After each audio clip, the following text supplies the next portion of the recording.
Hey guys, Newbie here, and today I wanted to demonstrate to you a piece of software I developed a little while ago now, but I haven't made any videos on it. And this is basically using the GamePRo 2 soft reset for shiny starters in Omega Ruby and Alpha Sapphire. So we'll jump right into it. You can see I've got my character basically standing directly in front of the bag that you get your starter from, and I've saved the game there. And then if we have a look on my PC, so this is just in the Dropbox folder where all the software is for the GamePRo. I'm going to run this ORAS Shiny Starter 1.2 just by double clicking on it.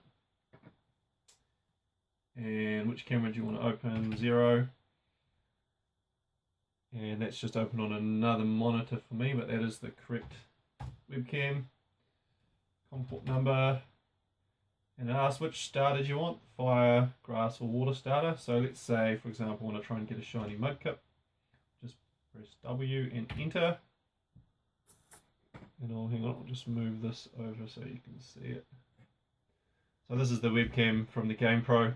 Now the first thing that the program does is actually soft reset straight away, just so it always starts from the same reference point. And then it'll just press A to cycle through the menu at the start and continue game, which will continue from that save point right in front of the bag. And then it'll click on the bag and it'll come up with the option of which starter you want to select. And depending on what you selected, either fire, grass or water, it'll choose the starter that you want. So in this case it's mudkip, which you can see it's selected. And now as it goes into this first battle, it's using the bottom screen blackout time to work out if it's a shiny or not. So you can see over here, this is how long in milliseconds that bottom screen was dark for. So that was 12,600 milliseconds. So it's going to set a limit to, it's set to 900 milliseconds more, so 13,500. So if the blackout time on the bottom screen goes longer than that, that's when you've had the shiny encounter. So what I'm just going to do is make sure I'm selected on this interface and press enter to continue. And it'll soft reset and it's going to start the cycle again.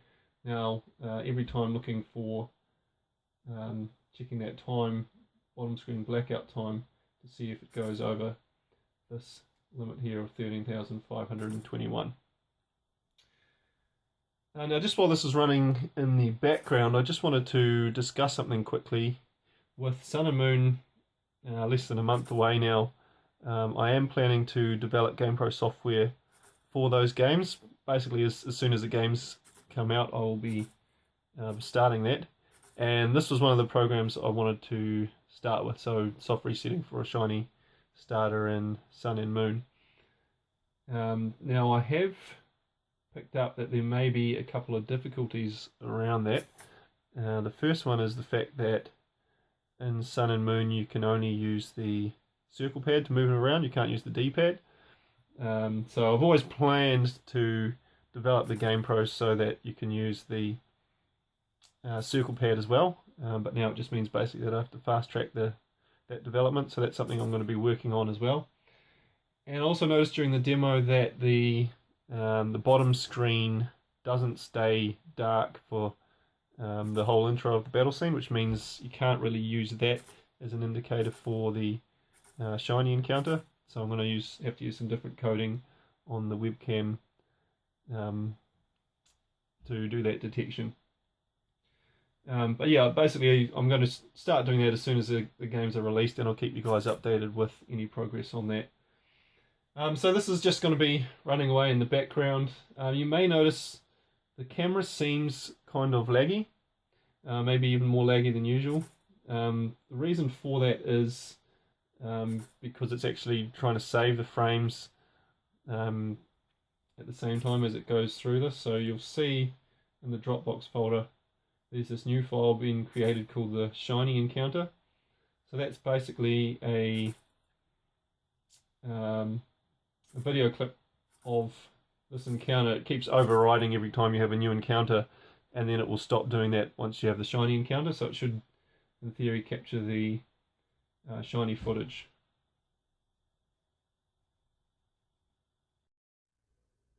Now I have actually already had a chance to do some experimentation with the software, and you'll be able to see from the footage that I've captured that I've already had a shiny encounter with each of the 3 starters available. So that's about all I wanted to show for this video, but with Sun and Moon just around the corner, I'd be interested to know which starter you guys think you're going to choose. So leave a comment down below. For me, I think I'm going to go with Rowlet. I've always had a soft spot for the grass starter. But yeah, as I said, I'm going to be developing this software for Sun and Moon as soon as the games are released, so keep an eye out for that. But until next time, see ya.